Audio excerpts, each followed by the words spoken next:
guys, yan. Nagprito ako ng quality na guys. Sausaw natin mamaya sa suka at sili guys. At saka yung repolyo guys. Yung pinagpritohan ko ng repolyo guys para quality yan guys. Kaya tayo mamaya guys. Tignan nyo naman may quality yan. Ganito ang kobe na pagluluto sa probinsya guys.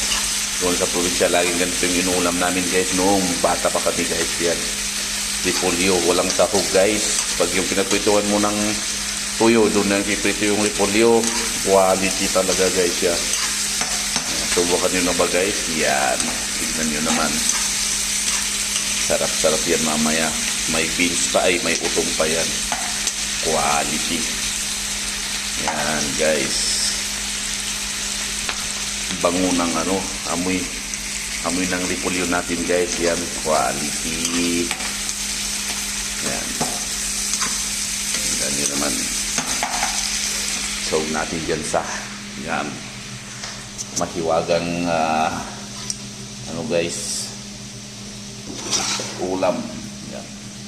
Tuloy natin guys. Quality.